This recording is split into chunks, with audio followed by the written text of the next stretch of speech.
Assalamualaikum warahmatullahi wabarakatuh. Perkenalkan, nama saya Laila Viva Ramadhani dengan NIM 245150301111007 dari kelas pengantar keamanan informasi kelas C. Dalam video ini, saya akan mempresentasikan tentang jawaban saya mengenai tugas 3 dengan topik analisis Undang-Undang Perlindungan Data Pribadi dan juga kasus Word ID dengan dosen pengampu Bapak Ali Fauzi. Nah, presentasi ini dibagi menjadi dua assignment utama, yaitu assignment yang pertama itu tentang studi UU PDP atau perlindungan data pribadi, dan tugas yang kedua itu analisis keamanan dan etika kasus Word ID. Nah, pertama saya akan membacakan soal tugas sebagai konteks pembahasannya. Tugas yang pertama yaitu saya diminta untuk membaca dan meringkas 5 pasal utama dalam UU PDP yang berkaitan dengan pemrosesan dan perlindungan data pribadi.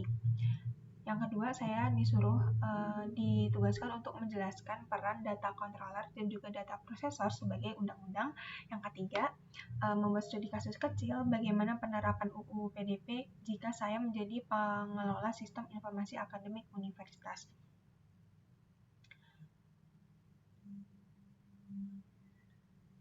Nah, pada bagian ini saya merangkum 5 pasal penting dalam Undang-Undang Nomor 27 Tahun 2022 tentang perlindungan data pribadi.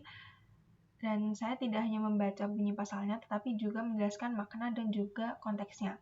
Nah, yang pertama itu ada pasal 4 tentang hak subjek data pribadi, di mana bunyi inti dari pasal 4 ayat 1 ini menyatakan bahwa setiap orang itu berhak atas perlindungan data pribadi mengenai dirinya sendiri. Nah, ayat ini menegaskan bahwa data pribadi bukan hanya lagi sekedar informasi, tetapi bagian dari hak individu. Nah, ayat 2 juga memberikan berbagai hak seperti hak mendapatkan informasi bagaimana datanya diproses, hak memperbarui dan memperbaiki data, hak untuk menarik persetujuan, hak menghapus data, dan juga serta hak untuk mengajukan keberatan. Nah, makna dari pasal tersebut merupakan undang-undang ini memberikan bahwa kendali penuh kepada pemilik data. Dalam konteks teknologi yang sekarang, pasal ini sangat penting agar masyarakat tidak pasrah terhadap perusahaan atau sistem digital. Selanjutnya ada pasal kedua, yaitu pasal 20 tentang dasar kesesuaian pemrosesan data, di mana bunyi pasal ini mengatakan bahwa pemrosesan data hanya sah jika berdasarkan persetujuan, perjanjian, kewajiban hukum, kepentingan publik, kepentingan vital subjek data, atau kepentingan yang sah. Di mana dari makna tersebut itu kita tidak boleh ada pemrosesan data yang dilakukan tanpa dasar hukum. Jadi jika sebuah aplikasi mengambil data tanpa transparansi atau tanpa persetujuan pengguna, itu termasuk pelanggaran.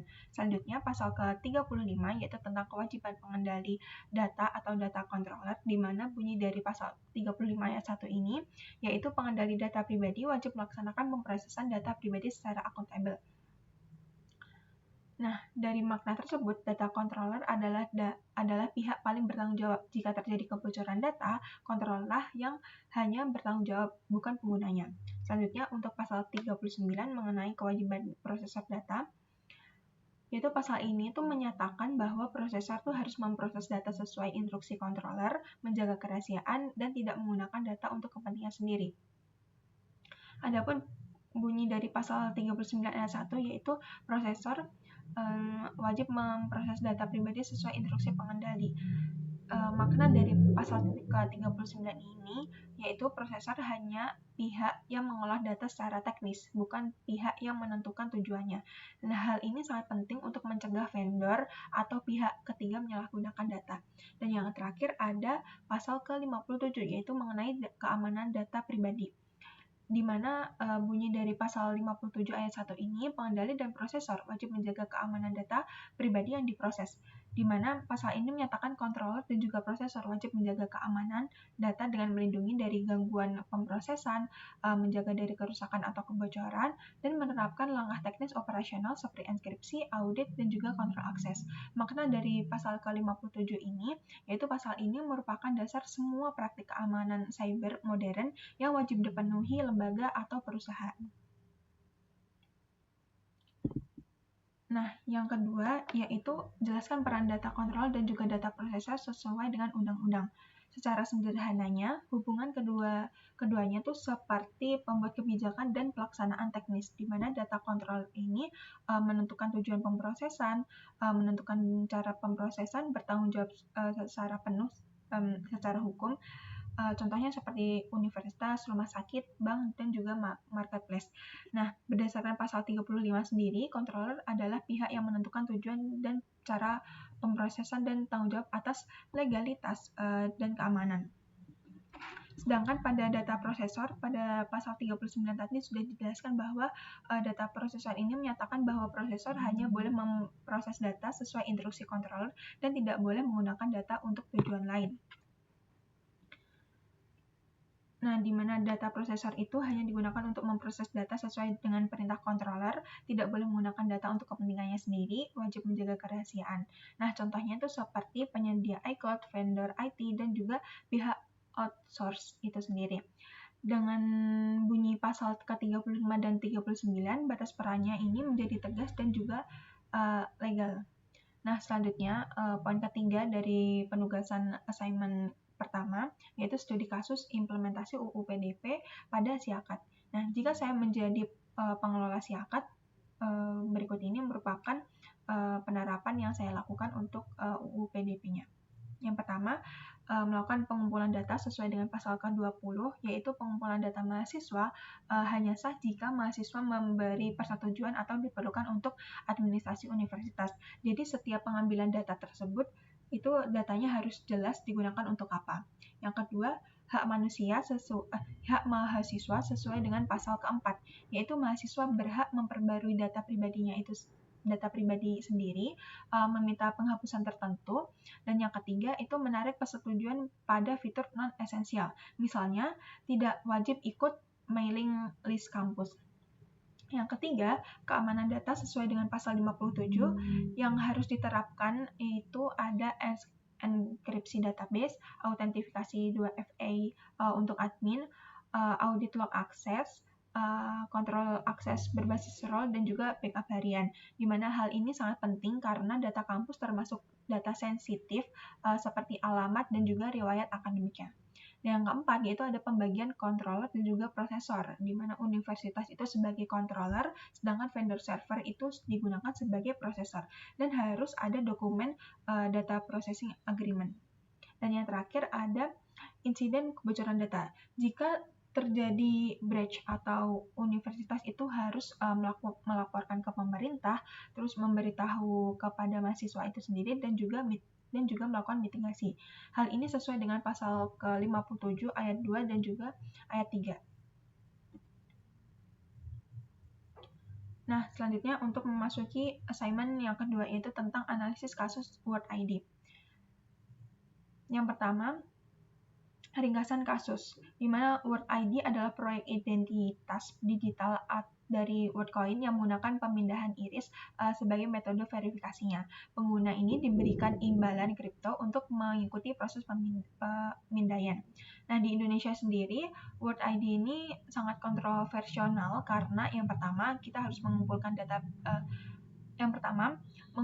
data biometrik yang sangat sensitif. Yang kedua, insentif uang mempengaruhi kebebasan persetujuan pengguna, dan yang terakhir tidak jelas bagaimana data disimpan, digunakan, atau diproses lebih lanjut.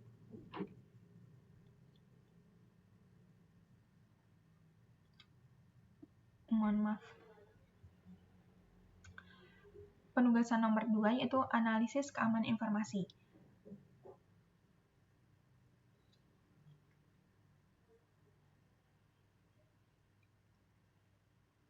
Yaitu tentang resiko keamanan, di mana data biometrik ini sangat berbahaya jika bocor karena tidak bisa diganti, bisa dipakai untuk spoofing identitas, terus bisa digunakan untuk pengawasan jangka panjang, dan juga penyimpanan terpusat sangat rawan diserang. Sebelumnya, saya lupa untuk membacakan penugasan assignment yang nomor 2. Di sini saya akan membacakan penugasannya. Nah, tugas ini meminta saya untuk menganalisis kasus World ID dan juga atau WorldCoin yang mengumpulkan biometrik iris dengan imbalan kripto. Pada bagian ini, saya ditugaskan untuk menjelaskan apa itu World ID dan kenapa kontroversial di Indonesia. Yang kedua, untuk menganalisis risiko keamanan dan juga potensi penyalahgunaannya. Ketiga, menilai apakah sistem ini layak diizinkan. Keempat, meninjau kasus dari perspektif etika dan juga hukum berdasarkan UU PDP. Yang kelima atau yang terakhir, memberikan opini serta rekomendasi untuk pemerintah, perusahaan asing, dan juga untuk masyarakat itu sendiri. Nah, untuk ringkasan kasusnya sudah saya jelaskan, dan juga nomor 2, saya sudah menganalisis resiko keamanannya, dan saya akan melanjutkan untuk potensi penyalahgunaan.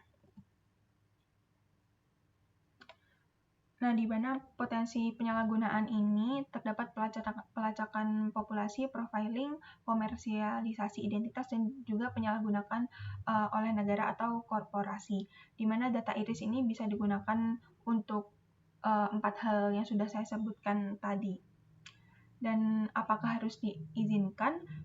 Karena resikonya itu terlalu tinggi, sistem ini itu tidak ideal untuk diberi izin kecuali ada regulasi kuat, regulasi secara kuat atau full transparansi gitu. Selanjutnya yaitu ada analisis etika dan juga hukum. Yang pertama, apakah persetujuan sah jika diberi imbalan? Nah, berdasarkan pasal 20, persetujuan ini harus bebas dan juga sadar. Namun karena pengguna diberi imbalan kripto, persetujuan ini tidak sepenuhnya sukarela. Hal ini disebut dengan coercive incentive. Yang kedua yaitu analisis dengan UU PDP, di mana pasal keempat yang menjelaskan tentang hak subjek data, itu pengguna tidak mendapatkan informasi secara yang cukup, jadi hak ini dilanggar. Terus pasal 20 mengenai dasar pemrosesan, di mana persetujuan ini tidak bebas sehingga data pemrosesan itu lemah. Terus untuk pasal ke-57 tentang keamanan data, tidak ada transparansi keamanan sehingga terjadi potensi pelanggaran. Nah, kesimpulan dari analisis berdasarkan UU PDP ini, ada potensi pelanggaran terhadap prinsip transparansi dan juga keadilan. Selain itu juga terdapat potensi pelanggaran terhadap akuntabilitas dan juga perlindungan data.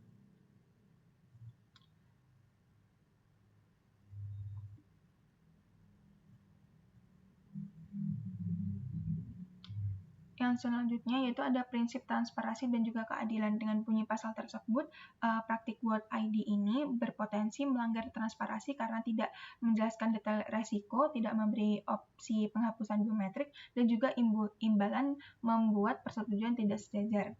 Dan penugasan yang terakhir yaitu ada opini dan juga rekomendasi. Yang pertama, apakah harus dilarang? Menurut saya, praktik pengumpulan biometrik oleh entitas asing harus sangat dibatasi atau dilarang karena resikonya lebih besar dari manfaatnya itu sendiri. Entitas asing ini mengumpulkan biometrik seharusnya dilarang atau diatur ketat karena resiko keamanan nasional dan juga melanggar prinsip perlindungan data. Yang kedua ada rekomendasi untuk pemerintah itu sendiri, yaitu memperketat pengawasan UU PDP. Yang kedua ada mewajibkan data localization. Yang ketiga ada audit keamanan independen. Untuk perusahaan asing, itu melakukan transparansi total, tidak menggunakan insentif sebagai pendorong persetujuan, menerapkan teknologi privasi seperti zero knowledge proof. Dan yang terakhir untuk masyarakat, hindari memberikan data biometrik tanpa perlindungan yang jelas, serta memahami bahwa data iris itu tidak bisa diganti jika bocor. Nah, demikian penjelasan saya mengenai tugas 3 tentang pengantar keamanan informasi. Saya berharap bahwa jawaban saya tersebut dapat memberikan pemahaman yang lebih dalam tentang perlindungan data pribadi dan risiko penggunaan data biometrik.